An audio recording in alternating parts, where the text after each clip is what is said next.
बोले श्यावर रामचंद्र भगवान की जय। महर्षि वाल्मीकि भगवान की जय। श्री हनुमान जी महाराज की जय।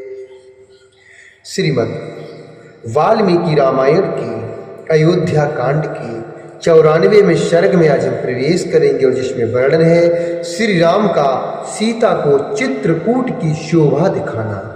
भगवान श्री राम द्वारा सीता जी को चित्रकूट की शोभा दिखाना। गिरिवर चित्रकूट श्री राम को बहुत ही प्रिय लगता था। दीर्घ कालोषित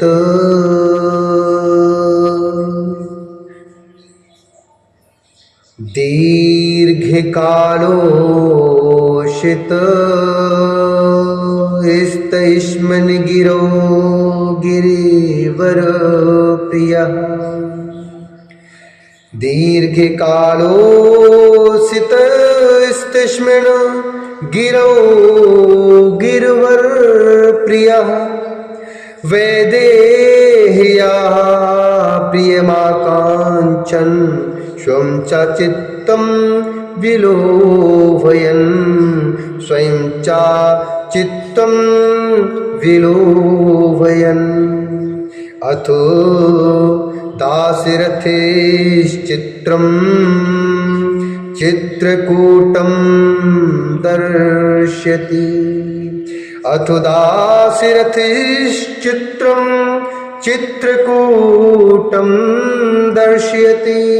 भार्यामुमर्शङ्काशः शचीमिव पुरन्दरः। शचीमिव पुरन्दरः। गिरवर चित्रकूट श्री राम को बहुत ही प्रिय लगता था। वे उस पर्वत पर बहुत दिनों से रह रहे थे। एक दिन अमर तुल्य तेजस्वी दशरथ नंदन श्री राम विदेह कुमारी सीता का प्रिय करने की इच्छा से तथा अपने मन को भी बहलाने के लिए अपनी भार्या को विचित्र चित्रकूट की शोभा का दर्शन कराने लगे। मानो देवराज इंद्र अपनी पत्नी शची को पर्वतीय सुषमा का दर्शन करा रहे हो। वे बोले, हे भद्रे, न राजभृशनम भद्रे न श्वेयदभिर्विना भवः। न राजभृशनम भद्रे न श्वेयदभिर्विना भवः। मनो मे बाधते दृष्ट्वा रमणीयमिमं गिरिं। वे बोले, हे भद्रे, यद्यपि मैं राज्य से भ्रष्ट हो गया हूँ तथा मुझे अपने हितैषी सुहृदों से विलग होकर रहना पड़ता है, तथापि जब मैं इस रमणीय पर्वत की ओर देखता हूँ तब मेरा सारा दुख दूर हो जाता है।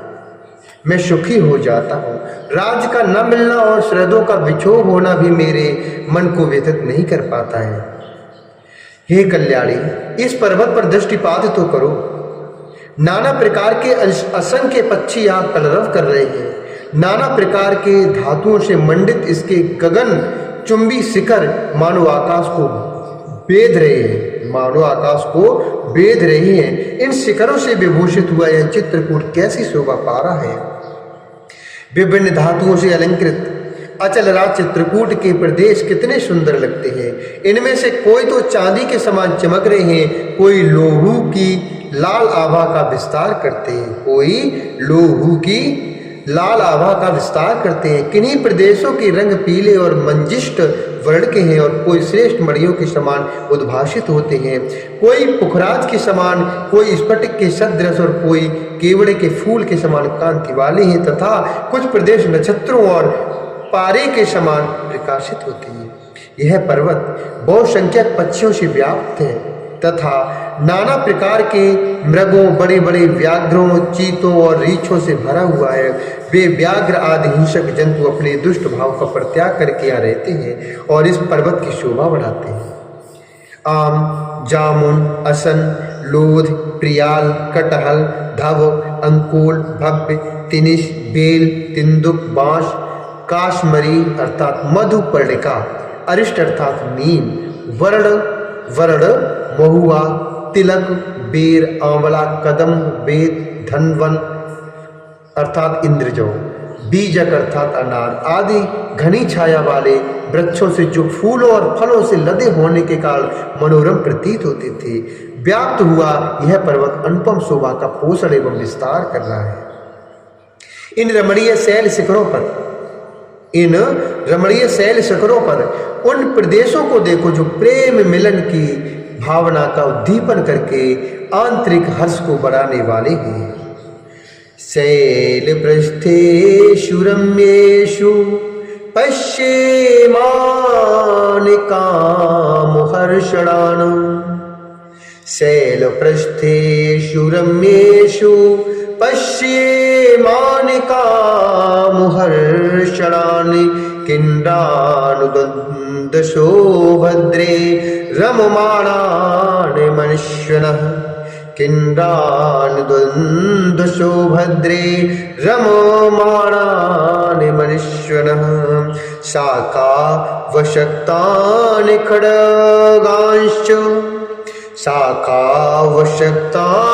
खड्गांश्च प्रवराण्यं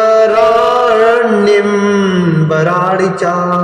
पश्य विद्याधर स्त्रीणां क्रीडोदेशानि मनोरमान्। पश्य विद्याधर स्त्रीणां क्रीडोदेशानि मनोरमान्। इन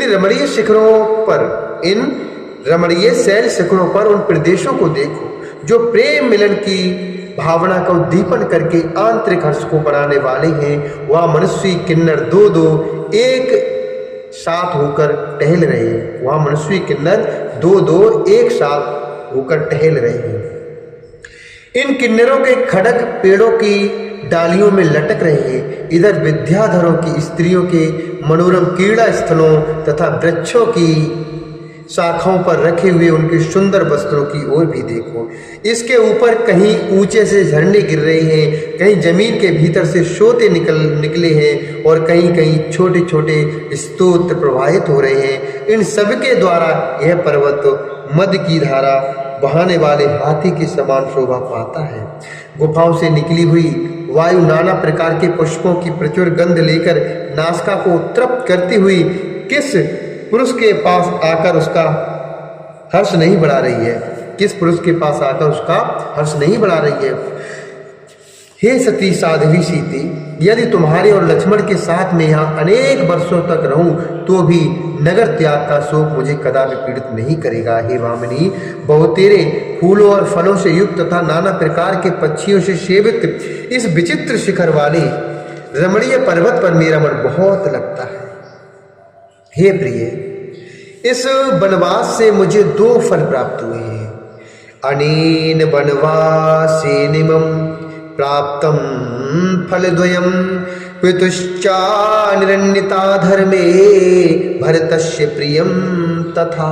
हे प्रिय, इस वनवास से मुझे दो फल प्राप्त हुए, दो लाभ हुए हैं। एक तो धर्मानुसार पिता की आज्ञा का पालन रूप ऋण चुक गया और दूसरा भाई भरत का प्रिय हुआ। हे विदेह कुमारी, क्या चित्रकूट पर्वत पर मेरे साथ मन, वाणी और शरीर को प्रिय लगने वाले भांति भांति के पदार्थों को देखकर तुम्हें आनंद प्राप्त होता है? हे रानी, मेरे प्रपितामह मनु आदि उत्कृष्ट राज ऋषियों ने नियम पूर्वक किए गए इन वनवास को ही अमृत बतलाया है। इससे शरीर त्याग के पश्चात परम कल्याण की प्राप्ति होती है। चारों ओर इस पर्वत की सैकड़ों विशाल शिलाएं शोभा पा रही हैं, जो नीले, पीले, सफेद और लाल आदि विविध रंगों से अनेक प्रकार की दिखाई देती है। रात में इस पर्वत राज के ऊपर लगी हुई सहस्त्रों औषधियां अपनी प्रभा संपत्ति से प्रकाशित होती हुई अग्निशिखा के समान उद्भासित होती है। रात में निशिभान्ते चलेन्द्रस्य होतासिन शिखायिव ओ सद्य स्वप्रभालक्ष्म्या भ्राजमानः सहस्रशः भ्राजमानः सहस्रशः। रात में इस पर्वतराज के ऊपर लगी हुई सहस्त्रों औषधियां अपनी प्रभा संपत्ति से प्रकाशित होती हुई अग्निशिखा के समान उद्भासित होती है। हे भामिनी, इस पर्वत के कई स्थान घर की भांति दिखाई देते हैं, क्योंकि वे वृक्षों की घनी छाया से आच्छादित हैं, और कई स्थान चंपा मालती आदि फूलों की अधिकता के कारण उद्यान के समान सुशोभित होते हैं, तथा कितने ही स्थान ऐसे हैं जहाँ बहुत दूर तक एक ही शिला फैली हुई है। इन सब की बड़ी शोभा होती है।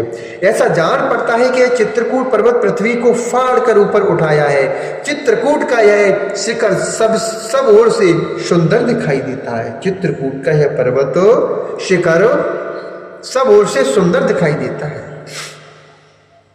हे प्रिय, देखो, ये विलासियों के बिस्तर हैं, जिन पर उत्पल, पुत्र जीवक, पुन्नाग और भोजपत्र इनके पत्ते ही चादर का काम देते हैं, तथा इनके ऊपर सब ओर से कमलों के पत्ते बिछे हुए हैं।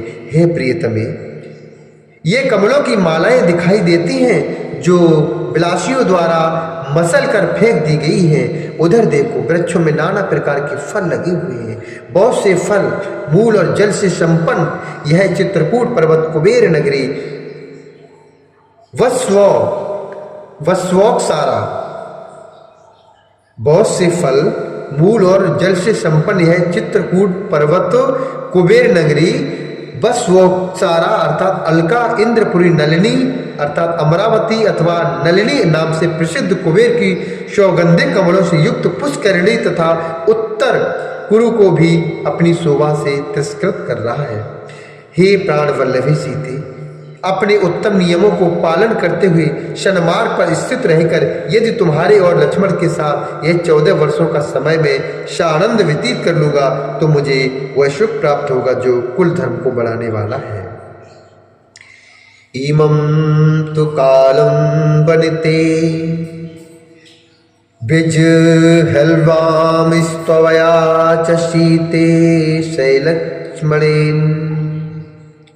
इमं तु कालं वनिते विजहेल्वां चिस्त्वया च शीते शैलक्ष्मणेन। रतिं प्रपत्से कुलधर्मवर्धनीं शतामुपति स्वैर्नियमहि परे स्थिता। इत्यार्षे श्रीमद् रामायणे वाल्मीकि काव्ये अयोध्याकांडे चतुर्नवतितमः सर्गः। इस प्रकार श्री वाल्मीकि निर्मित आश्रमणात् काव्य के अयोध्याकांड में के अयोध्याकांड में 94वां सर्ग पूरा हुआ। बोल श्यावर रामचंद्र भगवान की जय, भगवती मैया की जय।